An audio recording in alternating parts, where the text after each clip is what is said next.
आयोजित इस कार्यक्रम में गंगोह क्षेत्र के कोने कोने से आए हुए और ओबीसी मोर्चा के जिले के कोने कोने से आए हुए सभी समाज पदाधिकारी करता हूँ, आभार व्यक्त करता हूँ जिन्होंने मुझे बुलाया, हमारे सभी नेताओं को बुला करके सम्मान किया, स्वागत किया। इसके लिए उनका धन्यवाद ज्ञापित करता हूँ। और जहाँ तक भारतीय जनता पार्टी का सवाल है, भारतीय जनता पार्टी दूसरी पार्टियों से भिन्न है और ये समय समय पर भारतीय जनता पार्टी के नेताओं ने अपने आचरण से, अपने व्यवहार से और कार्य से किया। इस देश के अंदर अगर कोई लोकतांत्रिक पार्टी कोई है तो उसका नाम है भारतीय जनता पार्टी। बाकी के दल कोई परिवार की पार्टी है, कोई बाप बेटे की पार्टी है, कोई माँ बेटे की पार्टी है, लेकिन भारतीय जनता पार्टी केवल एकमात्र लोकतांत्रिक पार्टी है। और उसी में ही बूथ पर काम करने वाला कार्यकर्ता देश के प्रधानमंत्री बन सकते हैं। गरीब आदिवासी महिला जिनका झोपड़ी में जन्म हुआ हो, गरीब परिवार में पली बड़ी हो, वो देश की राष्ट्रपति द्रौपदी मुर्मू के रूप में मिल सकती है। ये केवल भारतीय जनता पार्टी में संभव है। अभी हमारे विधायक जी ने चर्चा की कि मैं और विधायक जी ने 7 साल भारतीय जनता पार्टी में काम शुरू किया और 7 साल काम करते करते आज वो विधायक के रूप में है और मैं भी उनका पीछा नहीं छोड़ रहा है। मैं आज मंत्री के रूप में आप लोगों के बीच में हूँ। तो ये सब भारतीय जनता पार्टी के राष्ट्रीय नेतृत्व का और ये उनके काम का परिणाम है। अभी हमारे जिलाध्यक्ष जी और जागलाल जी में बहुत अभी एक पीछे व्यक्ति को छोड़ के आए, आने वाले समय में अच्छा मार्गदर्शन जिले में भारतीय जनता पार्टी करेगी। ये बहुत खुशी की बात हमारे लिए है।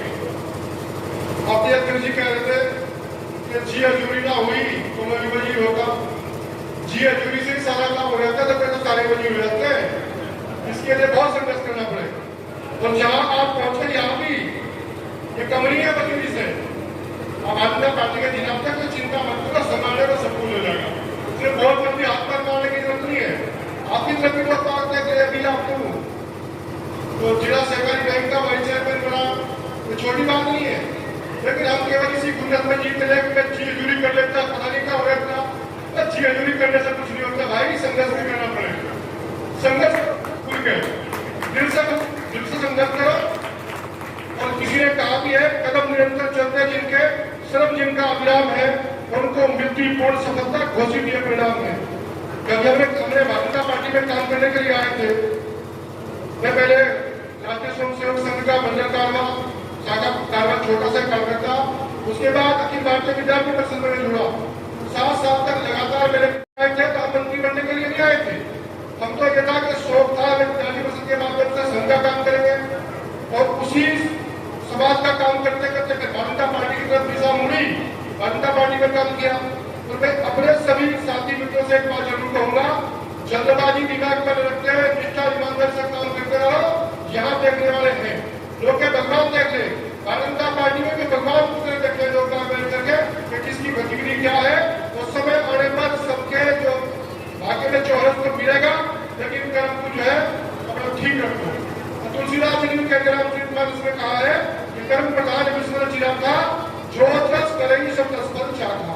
ये विश्व कर्म प्रधान है और जो जिसका कर्म है उस कर्म के हिसाब से उसको मिलना ही है। इसकी चिंता छोड़कर काम करो।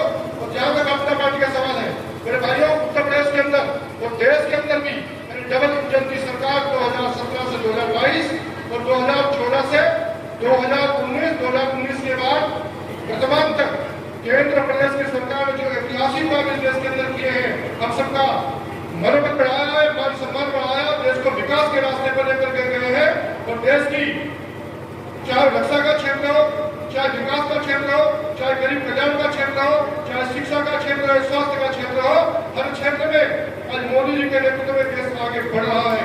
अभी कोरोना काल था, कोरोना काल में भी जितनी ताकत के साथ, मजबूती के साथ देश के प्रधानमंत्री ने कहा ये आपदा है और इस आपदा से लड़ेंगे और इस आपदा से जीतेंगे भी और आपदा को अवसर में बदलेंगे। मेरे लाख करोड़ रुपए का आर्थिक पैकेज देकर के देश को आत्मनिर्भर बनाने के लिए देश के प्रधानमंत्री नरेंद्र मोदी जी काम करते हैं। उस समय जब दुनिया के राष्ट्रध्यक्ष होते थे उस समय दावे के साथ हमारे प्रधानमंत्री आत्मनिर्भर भारत अभियान बनाने के लिए देश के लोगों को प्रेरित करें। मेरे भाइयों, उत्तर प्रदेश के अंदर भारतीय जनता पार्टी की सरकार 2017 से 2022 और उत्तर प्रदेश के अंदर लगभग 37 वर्ष बाद कोई भी सरकार दोबारा से अपने काम के आधार पर जीत करके आई। भारतीय जनता पार्टी की सरकार उत्तर प्रदेश के अंदर मैंने योगी आदित्यनाथ जनता ने काम पर मोहर लगाई और हमने मुख्यमंत्री जी ने सब मंत्रियों को बुलाया, प्रेजेंटेशन किया और उसके बाद 100 दिन का टारगेट, 100 दिन का काम, 6 महीने का काम, 2 साल का काम, 5 साल का काम सभी मंत्रालयों के अंदर तय किया गया। और 100 दिन का जो काम था अभी उसकी 100 दिन का काम 5 जुलाई को वैसे उत्तर प्रदेश के मुख्यमंत्री माननीय योगी आदित्यनाथ जी महाराज ने प्रेस वार्ता करके 100 दिन के काम को जनता के सामने प्रेस के माध्यम से रखा। 100 दिन की जो काम था उसका विवरण प्रेस के माध्यम से जनता के सामने रखा। तो जिले में जाकर के मंत्री लोग भी हर जिले के अंदर प्रेस के माध्यम से सरकार का काम 100 दिन का जनता के सामने रखे। मेरे भाइयों, हम सबको एक खुशी होनी चाहिए। 100 दिन का जो टारगेट किया गया था उससे अधिक बढ़ करके हमारे उत्तर प्रदेश की सरकार ने काम किया है। चाहे वो कानून की स्थिति का मामला हो, उत्तर प्रदेश के अंदर 2017 से 2022 यानी उत्तर प्रदेश के अंदर 1800 करोड़ रुपए की संपत्ति को जब्त करके बाबा का पेट्रोल चला था। 100 दिन के अंदर 1000 करोड़ रुपए की संपत्ति से जब्त करके बाबा का पेट्रोल चला। इसी उत्तर प्रदेश के अंदर एक मिनट का समय और नहीं है। 2002 से लेकर 2017 तक इस उत्तर प्रदेश में ये चलता रहा और इसी चलने के समय में उद्योग उत्तर प्रदेश के उद्योग राज्य मंत्री की जिम्मेदारी मेरे पास है। इसे 2 मिनट में अपने विभाग की बात आप लोगों के सामने रखना चाहता हूँ।